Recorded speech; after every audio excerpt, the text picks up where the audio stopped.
Presiden Prabowo Subianto menargetkan penghematan belanja APBN 2025 sebesar 306,69 triliun rupiah. Menteri Sekretaris Negara Mensesnek Prasetyo Hadi menjelaskan efisiensi anggaran itu salah satunya untuk memperkuat program makan bergizi gratis.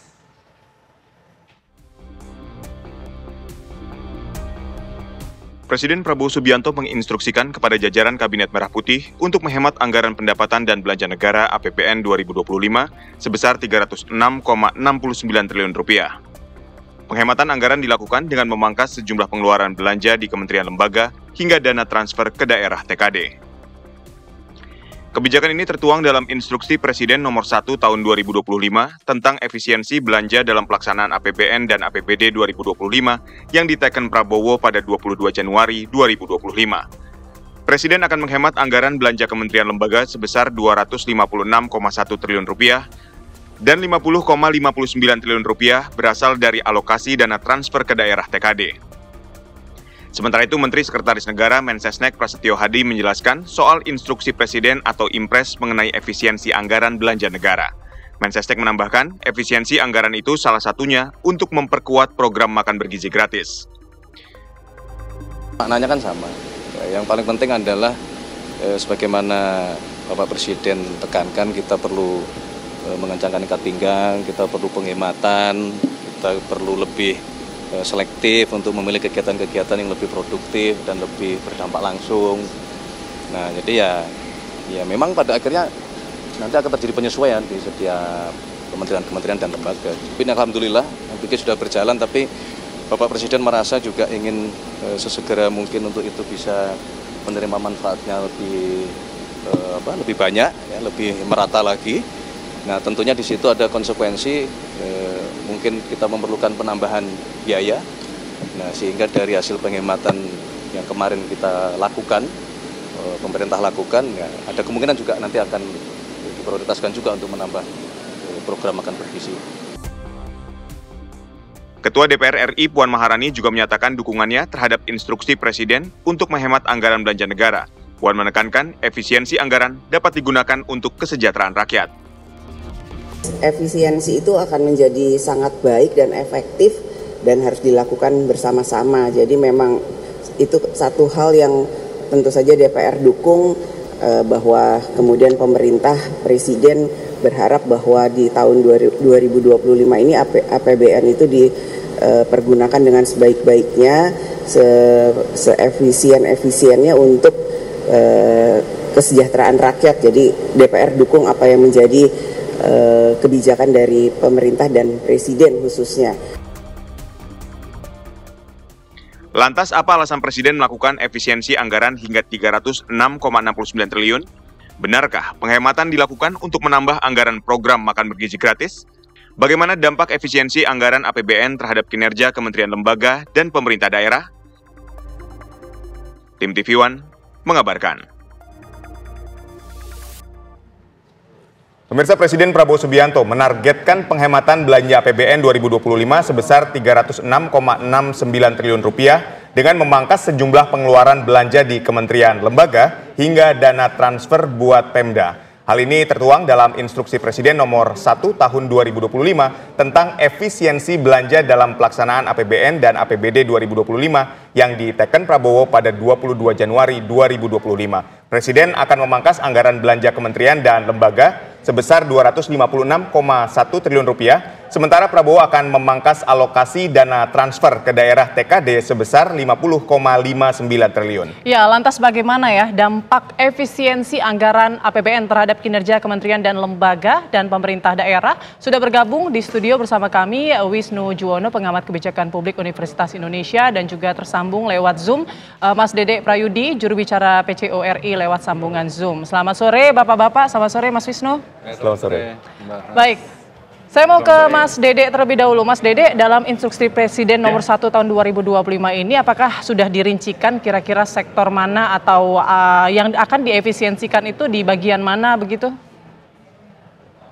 Ya, jadi ada beberapa poin ya, dan ini sebenarnya berlaku untuk KL maupun transfer ke daerah atau TKD ya. Yang pertama itu adalah kegiatan-kegiatan yang bersifat kajian seremonial ya, FGD dan lain-lain. Ini mohon untuk dipangkas gitu.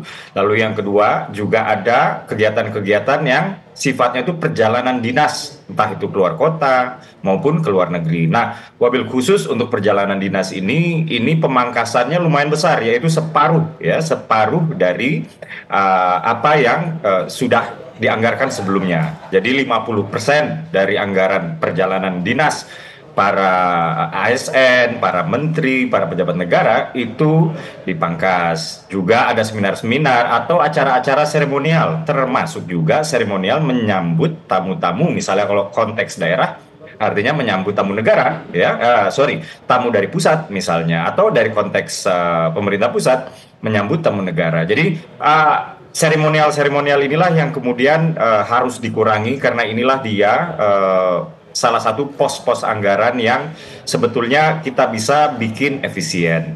Tapi semangatnya begini. Pemerintahan Prabowo Gibran ini sadar betul ya bahwa program-program hasil terbaik cepat atau PHTC ini adalah program-program yang melibatkan komitmen finansial yang nggak sembarangan. Misalnya program makan bergizi gratis tadi sudah disinggung ya, itu anggarannya 71 triliun rupiah. Lalu ada periksa kesehatan gratis itu 4,7. Belum lagi periksa TBC sendirian ya, itu ada di 8 triliun rupiah. Belum lagi renovasi sekolah yang dimana komitmen finansial pemerintah saat ini yaitu sebesar 17 triliun rupiah. Ini adalah komitmen finansial terbesar untuk renovasi sekolah. Nah, menyadari bahwa kita telah menaruh komitmen finansial sebesar itu untuk rakyat, untuk pembangunan negara, untuk kemajuan bangsa, maka kemudian kita juga harus bisa mengencangkan ikat pinggang. Karena opsi yang tersedia itu misalnya adalah menaikkan pajak misalnya ya. Nah, Presiden Prabowo sudah bertekad untuk tidak membebani rakyat ya dengan pajak yang lebih tinggikan lagi. Maka kemarin akhir tahun kita sama-sama dengar ya bahwa kenaikan PPN 1% dari 11 sampai 12% yang sudah menjadi kewajiban di maktub di dalam undang-undang itu hanya dikenakan kepada barang-barang yang sudah masuk ke dalam kategori barang-barang yang dikenakan PPNBM atau pajak penjualan barang mewah. Baik, Mas Dede. Nah, opsi kedua yaitu menambah ceiling utang. Nah, Presiden Prabowo itu tidak mau opsi kedua juga. Jadi apa yang dilakukan oleh Presiden Prabowo? Presiden Prabowo lebih memilih untuk menunaikan program prioritas di dalam dokumen Astacita nomor 3, yaitu efisiensi birokrasi. Nah, dari sana ya harapannya kita menerima atau menghemat ya, bukan menerima, menghemat sebesar 300 triliun rupiah dari APBN 250, dari TKD itu 50 triliun rupiah. Demikian. Ya, Mas Dede, ini saya ingin konfirmasikan dari 306 yang ingin dihemat, ini 100 triliun informasinya akan dialokasikan ke makan bergizi gratis. Benar seperti itu? Ya, ini sebenarnya belum final dan belum menjadi rencana ya. Artinya kalaupun memang sudah mulai dibahas, ini belum menjadi rencana. Tapi apabila memang kemudian sudah menjadi rencana, apalagi ketika sudah dialokasikan, nah ini tentu saja kami akan menginformasikan. Tapi yang jelas untuk membiayai program hasil terbaik cepat tersebut, termasuk di dalamnya itu memang ada makan bergizi gratis, termasuk di dalamnya ada swasembada pangan, termasuk di dalamnya ada swasembada beras, swasembada energi maksud saya, termasuk di dalamnya ada kemudian yang tadi sudah saya sebutkan yaitu renovasi sekolah besar-besaran. Dan ini ada 8 poinnya, termasuk juga pemeriksaan kesehatan dan lain-lain. Ini ada 8 poinnya dan tentu saja pembiayaannya besar ya, dan memang untuk pembiayaan poin-poin yang tadi itu, yang program hasil terbaik cepat itu. Salah satunya memang program makan bergizi gratis. Terkait angka, ini masih di dalam tahap pembahasan. Baik, Mas Dede. Saya ke Mas Wisnu. Mas Wisnu, kalau dengan instruksi ini, apakah nanti kemudian kementerian lembaga ini masih bisa bekerja efektif dengan efisiensi-efisiensi yang tadi sudah disampaikan? Ya, tentu saja ini perlu diapresiasi ya komitmen Pak Prabowo untuk melakukan penghematan terhadap APBN kita, gitu ya. Karena kan intinya sepertinya prioritas beliau sekarang fokus pada program utamanya beliau yaitu makanan gizi bergratis. Tapi kan ada implikasinya juga ya seperti yang kita ketahui bahwa jumlah kementerian dan lembaga negara ini kan bertambah ya, dari 34 di zamannya Presiden Pak Jokowi, misalnya menteri ya, 34 jadi 48, belum lembaga-lembaga negara lain. Nah berarti ada kementerian yang anggarannya di bawah 1 triliun. Nah ini tentu saja implikasinya sangat besar terhadap anggaran kementerian yang anggarannya kecil. Karena kan berarti kalau operasional kan nggak mungkin dipangkas. Yang dipangkas ya biasanya dana pengembangan gitu ya. Oke, operasional aspek perjadinya dipangkas juga. Tapi kan implikasinya kalau ada yang dipotong bagian dana alokasi untuk pengembangan, untuk program, nah berarti program-program kementerian itu akhirnya skalanya menjadi lebih kecil lagi. Kalau lebih kecil lagi, impact-nya atau outcome-nya itu akan menjadi dampaknya tidak terasa secara besar ke masyarakat. Baik. Saya rasa itu yang menjadi concern ya dari pemangkasan ini. Tapi ya saya rasa ini menunjukkan bahwa Pak Prabowo emang komitmen untuk total terhadap program makan bergizi gratis ini gitu, dengan mengorbankan program-program yang lain gitu. Bisa jadi misalnya kalau kita bandingkan alokasi infrastruktur dari zamannya Pak Jokowi dibanding Pak Prabowo jauh lebih kecil di zamannya Pak Prabowo, dan implikasinya apa ya, program-program besar infrastruktur seperti jalan tol, seperti bendungan, irigasi itu bisa jadi tidak akan sebanyak zamannya Pak Presiden Jokowi. Baik, tapi ini apakah ini merupakan langkah yang tepat? Ketika tadi demi makan bergizi gratis, terus akhirnya ada proyek infrastruktur atau mungkin ada proyek strategis nasional yang karena anggarannya dikurangi atau diefisiensi, akhirnya tidak kalau memang tujuan utamanya adalah makanan bergizi gratis, ya ini langkah bukan tepat ya, emang yang harus dilakukan. Karena bagaimanapun kan kebijakan publik itu adalah memilih opsi-opsi dari sumber daya yang terbatas.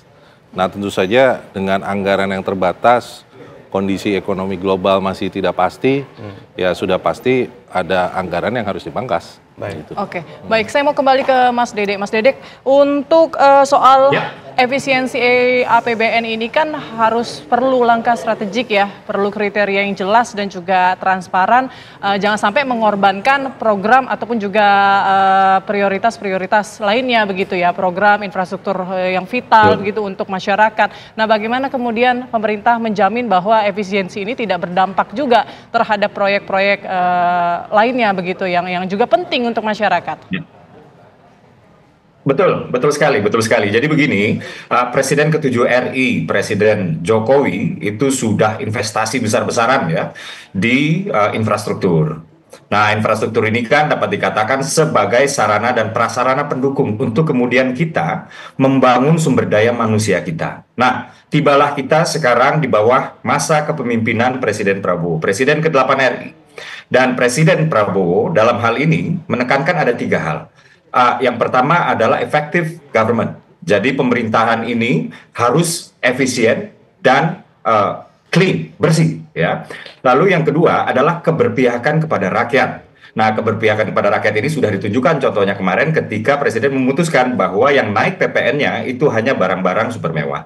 Lalu yang ketiga ini adalah untuk memajukan kemandirian bangsa, supaya bangsa ini kemudian tidak bergantung kepada negara lain, kepada bangsa lain, termasuk di dalamnya adalah soal pangan dan juga soal energi. Nah, di luar itu semua, ketika kita melihat kebijakan ekonominya, kita sekarang sedang fokus membangun sumber daya manusia. Sekali lagi, kita sedang fokus membangun sumber daya manusia. Jadi melanjutkan apa yang sudah dilakukan oleh presiden sebelumnya, sekarang Presiden Prabowo akan membangun sumber daya manusia. Tapi PSN itu sampai dengan detik ini belum ada yang anggarannya itu diambil atau dipotong. Begitu. Kemarin Presiden baru saja memimpin ya rapat kabinet, itu di sana diputuskan bahwa misalnya untuk IKN itu sudah dianggarkan untuk 5 tahun yaitu sebesar 78 triliun rupiah. Artinya komitmen Presiden Prabowo untuk melanjutkan dan menunaikan proyek infrastruktur seperti IKN yang sangat vital ini itu tidak berkurang sama sekali. Kurang lebih demikian. Baik, untuk mekanisme efisiensi di setiap kementeriannya seperti apa? Nanti dijawabnya usai jeda, tetaplah di Kabar Petang.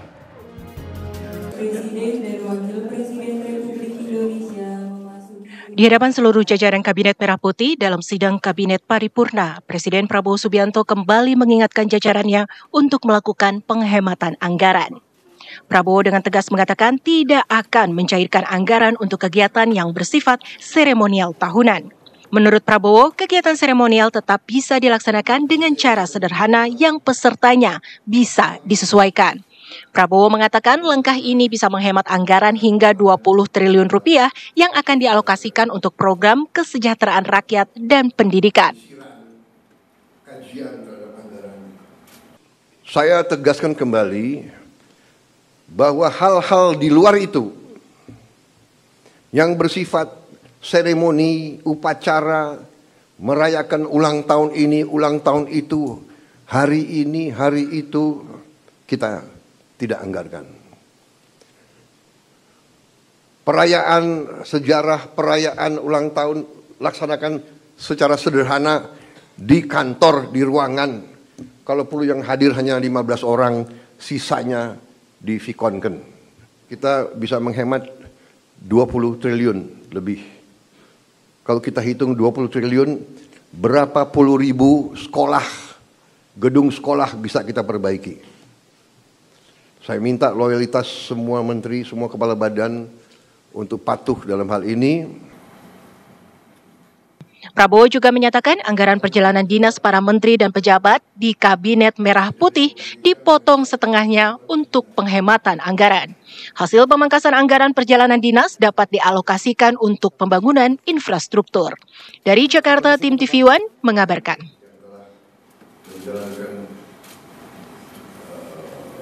Penyisiran. Ya, saya ingin ke Mas Wisnu. Tadi kan kita sudah berbicara soal dampak terhadap kementerian dan lembaga. Nah, kalau kita berbicara ada alokasi transfer ke daerah juga di situ 50,59 triliun yang juga akan diefisiensi ini akan juga berdampak pada pemerintah daerah. Nah, Anda melihatnya seperti apa? Jadi filosofi dari transfer dana daerah itu kan adalah untuk menolong kabupaten, terutama kabupaten atau kota yang tertinggal, yang daerahnya miskin banyak, penduduknya miskin banyak, ya, infrastrukturnya sangat minim.